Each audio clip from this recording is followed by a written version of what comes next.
And I think this is a time you don't fight it, just ride it. It doesn't have to make sense. It's not going to make sense, right? It hasn't made sense for a while. And we can look at all of the indicators that, breadth is not as strong and the underbelly of the market isn't going as well as we thought. The number of stocks trading above their 200-day moving average is not strong, right?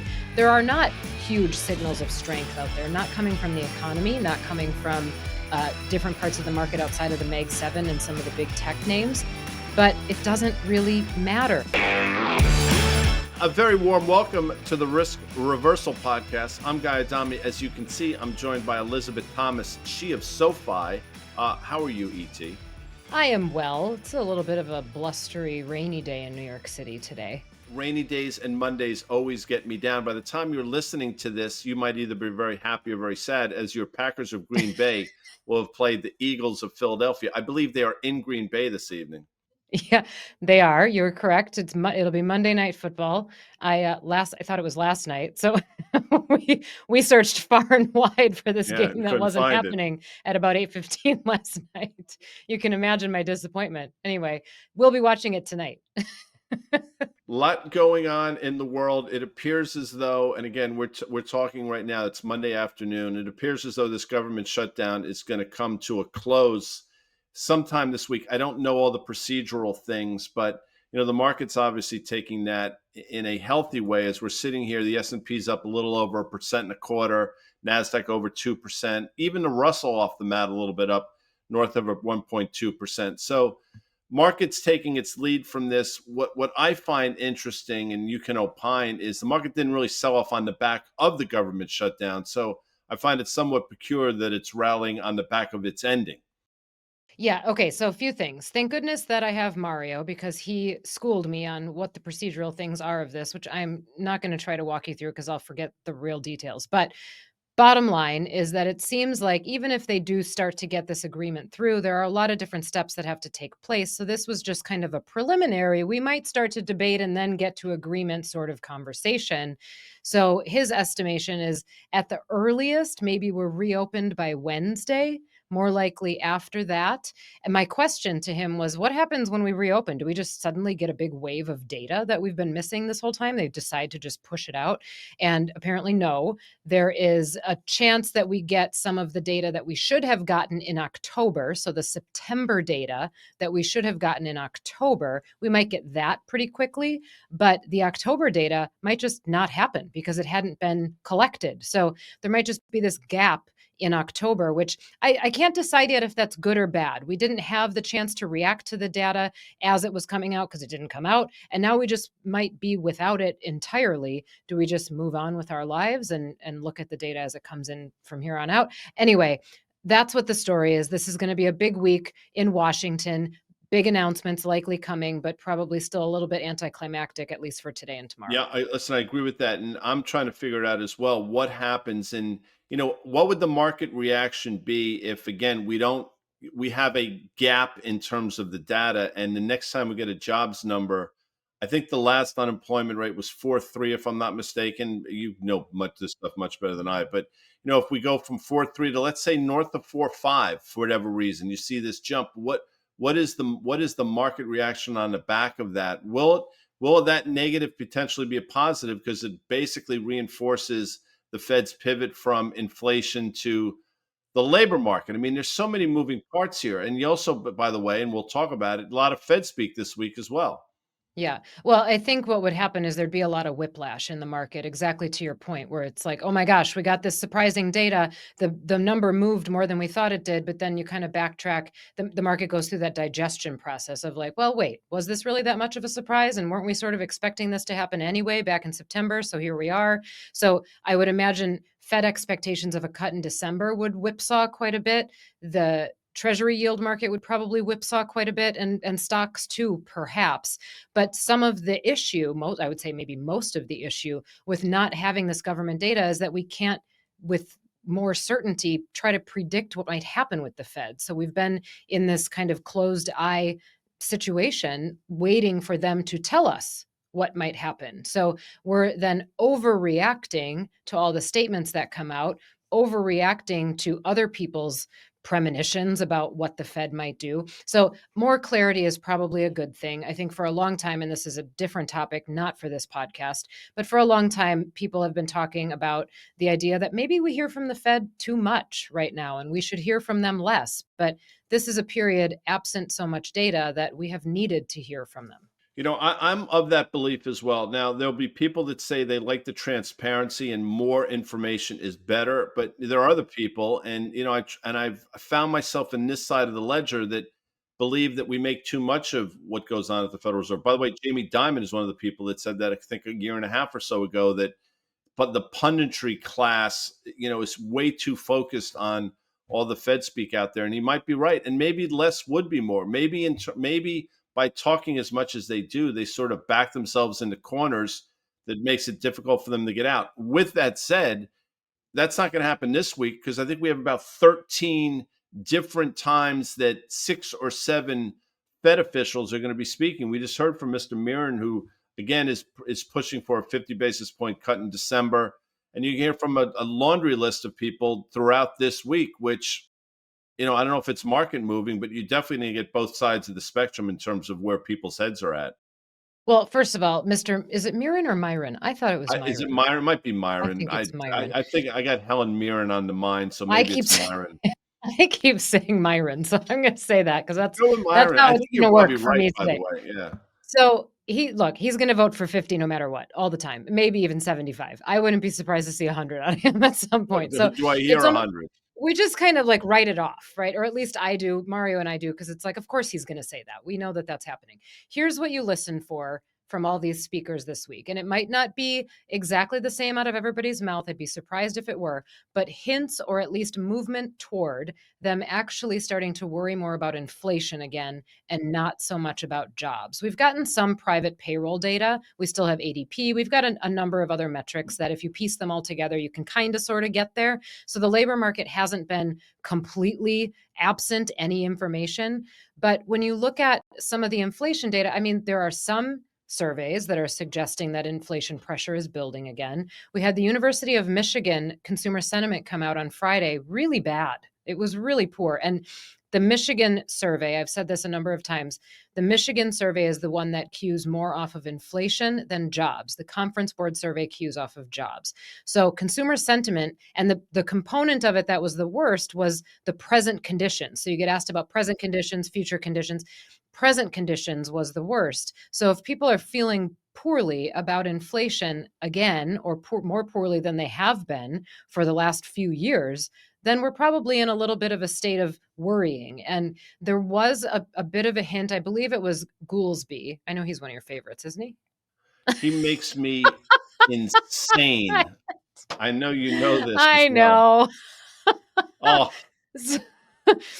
Last him week. and Neil Kashkari. I would get in a ring. I mean, I'm not advocating violence. I know this is going to be out there in the pod sphere, so I'm not saying that, but I would enjoy the I don't know, the challenge of facing both those gentlemen simultaneously in a ring. Back to you. I think we should use the little clip of Guy rolling his eyes as the thumbnail for this episode. So I believe it was Austin Goolsby who had the most headline-making statement, and I think it was early last week, about being more concerned actually with inflation now than jobs. He wasn't the only one, though. There were some other hints towards that, and that could be more of what we hear about this week. So also, the market right now is still pricing in, I think, about 65% chance of a cut in December. Let me just pull it up I live think you're as I'm right. saying that, 61.6%. So still expecting mostly a cut in December, but I think this is another one of those situations where Powell said in the last presser pretty hawkish comments, like it's not guaranteed. We're still trying to figure out what speed we should be going at. And if there's data that comes in that tells them they should slow down, then they're going to slow down. So I think the market isn't quite listening to that, isn't taking it at face value yet. And as we move closer, and maybe as we hear from these speakers this week, that probability could come down quite a bit. All right. So I'm glad you brought that up because obviously, well, I shouldn't say it concerned the market because within 80 S&P handles of an all-time high, it's hard to say the market's concerned by anything. But the fact that you heard some whispers that inflation was a concern again caught me a bit off guard. And we had Stuart Sopp, who the CEO and co-founder of Current, on the podcast a couple of weeks ago. He thought there was an outside chance, but a decent enough chance to get a 50 basis point cut at that past meeting, which obviously didn't happen.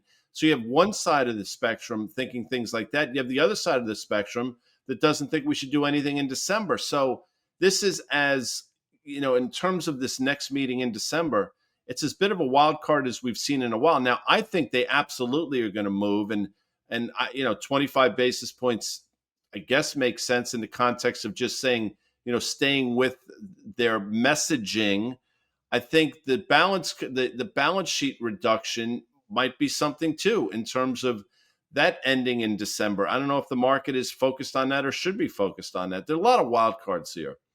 Yeah, well, and the balance sheet reduction is really ending only about a month before everybody thought it would. So it didn't move things as much as I would have expected. I was surprised that they didn't end it sooner. I thought they were going to do it at the end of October. But that is a piece that became more dovish. So some of the expectations were that they won't use rates as much to send these messages anymore. They're going to start using other tools. And the balance sheet stuff starts to get really confusing, right? You've got all these overnight funding markets. You've got effective rates. You've got all these different rates that are running around amongst banks that aren't really affecting consumers. We can't see that on a day-to-day basis, but it does change the liquidity picture in the market. So they've started to pull that lever. I do think that they got concerned and perhaps are still concerned with some of that funding pressure now that bank reserves are at ample territory rather than abundant. So yes, they have pulled that lever.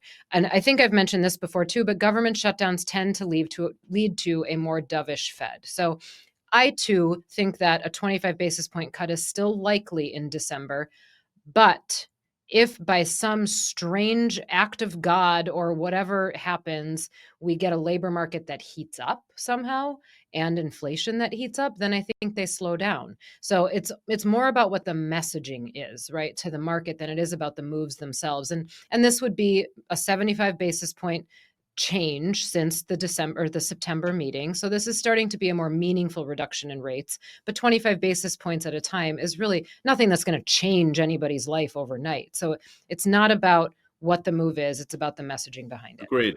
And I know you're qualified to answer this, and I'm sure you and Mario have done work on this. So a couple of years ago, when I think the unemployment rate was 3.7, 3.8 or so, I think there were 2 jobs to every job opening. I think it was something like 12,000, or something like some number where it was 2 to 1 in terms of jobs available to people looking for jobs. 12 million to 6 million or something like that. You probably have it. Now it's basically even money. And I think actually there are more people looking now than actual jobs available, I think. Is that something we should watch more closely, or is that just sort of, at this level, it's sort of business as usual? You're right. It is roughly 1 for 1 again, right? So you might think, isn't that exactly where we want to be? Yes-ish. I mean, I think we'd probably prefer that there are more jobs available, right? You want there to be jobs available so that people can feel like they can move around if they want to. It just creates a more free labor market. Right now, it's pretty tight. And I've heard anecdotally from a lot of different places that it's a really hard labor market out there, that people are having a hard time finding jobs. College graduates are having a particularly hard time finding jobs, young college graduates. So the labor market right now, the experience that people are having, I don't think is reflected in the data that we're seeing. So you might be thinking to yourself, well, if there's one person and one job available, then we're in a great situation. There's a mismatch of skills. There's a That's mismatch of exactly that. experience. Yes. Not all the jobs that are available are going to work for the people who are available to take them. So there has been some change in the amount of the labor force this year just because of immigration. And that has oddly enough, kept the labor market looking more healthy because it's reduced the number of people that would be available for work. So it started to keep it more tight, so to speak. But again, you've got this mismatch of jobs available and workers available to fill those roles. So the reason why, yes, I think we should watch this is because 1 to 1 is good. Less than 1 is not going to be good, right? I mean, 2 to 1, having 2 jobs per available worker was hard on the companies because they couldn't fill the seats. And then that's where we had the wage inflation issue and wage price spiral, all the concerns around that. less than 1 is not a good place to be either. So we don't want it to move much from where it is, and I think the Fed knows that. It's hanging in this sort of precarious balance where how do you keep a data point? How do you keep levels exactly as they are? And the answer is that you really can't. So we have to watch and see what happens from here. It'll change a tiny bit, and as you and I know, if it goes in the wrong direction, it goes fast. Goes very fast. That's the unemployment rate. And that's, and I'm glad you brought up the skill set mismatch, because I think that's really important for a lot of those people. There might as well be zero job openings because their skill set doesn't match up. So it's something that I'm watching. That, again, that comes in the wake of last week's Challenger report, which obviously wasn't particularly good. It makes sense that the Fed made their concerns known about the labor market back, I guess, in September in Wyoming. But the problem, of course, is the inflation picture hasn't really fixed itself either. So that's why I think this thing is so difficult to sort of handicap.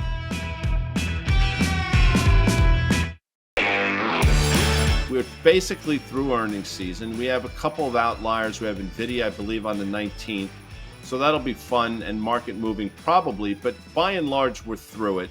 We're on November 10th, November 11th as you're listening to this. Happy Veterans Day, by the way. Thank you to all our vets. But let me say this, the seasonality of things, again, has been kicking in and will continue to kick in the absence of any mind-boggling news. I mean, people are going to chase, and I think that's what we're seeing now. Yep, and I think this is a time when you don't fight it, just ride it. It doesn't have to make sense. It's not going to make sense, right? It hasn't made sense for a while, and we can look at all of the indicators that, breadth is not as strong and the underbelly of the market isn't going as well as we thought. The number of stocks trading above their 200-day moving average is not strong, right? There are not huge signals of strength out there, not coming from the economy, not coming from different parts of the market outside of the Mag 7 and some of the big tech names. But it doesn't really matter as far as the market movement goes right now. I think we're going to continue to see that dispersion between the equal weight and the market cap weight, to your point, with the chase that will likely continue into year end. Of course, there are things that can derail that. I think there are outside forces that could spook investors because we do continue to be in this fragile place with valuations where they are and the amount of run up that we've had.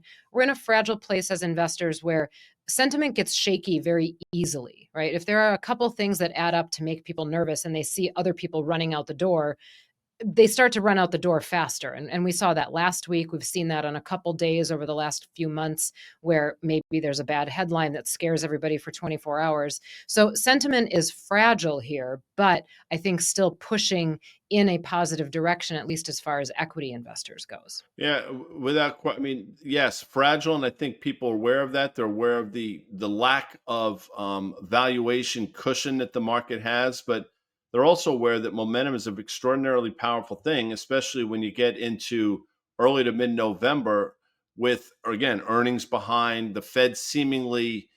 I think we can all say we quasi understand the position that they find themselves in, and this government shutdown theoretically being rectified. So there's a lot of things. You just said it. I mean, you don't have to understand it, but it's very hard to fight it right now. And it continues to manifest itself in this entire AI trade. Is there anything out there? I'm looking at gold today. Gold's back on the horse. The last time you and I spoke, we thought there was a very good possibility of that.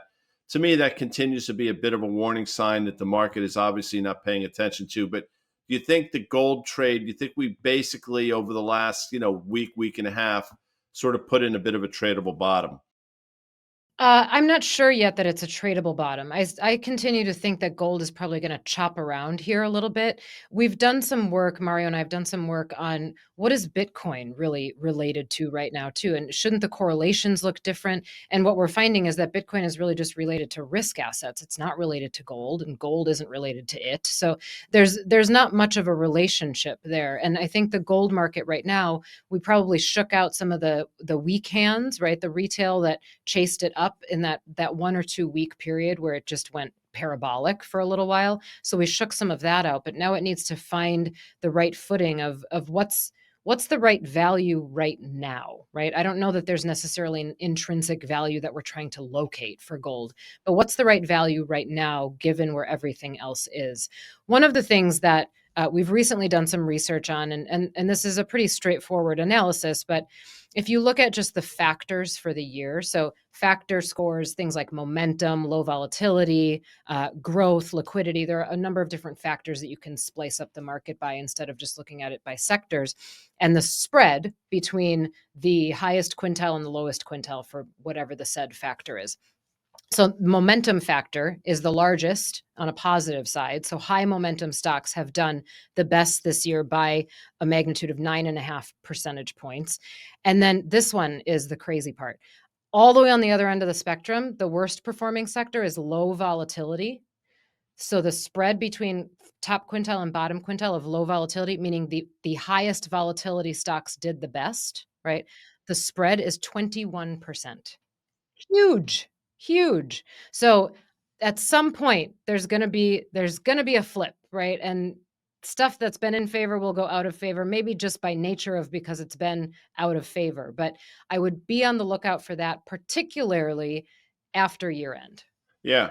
I mean, and that speaks to, I think, what we're talking about. People are not going to chase things that don't move or just don't really have, a beta of that basically are in line with the broader market. They're going to chase things that outperform on the way up. And I think that's what we're seeing. And it's been a great strategy. And it's been a strategy that's been painful, maybe a handful of times this year at best. But in large part, it's one that you basically close your eyes and it's off, and away. As we get closer to year end, my instincts suggest you're going to start to do some work on the year that was and some of the things that surprised you and some of the things that made sense. Anything you want to tease here? Because I'm sure you're starting that work. We have started that work. I'm giving my first Outlook presentation next week, my first 2026 Outlook presentation. We haven't written the Outlook yet, but the name of it, if this is any indicator, is called Watch Your Tail. I love that. And then in parentheses, risks. So watch your tail I risks. love that. So See, it's you're in not my so much head. It's great. it's not so much about what's normally going to happen. It's about the fact that over this period, the tails have grown fatter. So now we are entering a period where the likelihood of us finding a tail is higher, and the severity of that tail might be worse too. I suffer from a disease called no acetol. I don't know if you're familiar with it. You've So mentioned this before. I don't have any tail risk whatsoever, or I have a great deal of tail risk, depending on how you look at it. But I'm looking forward to that note. She's Elizabeth Thomas. I'm Guy Adami.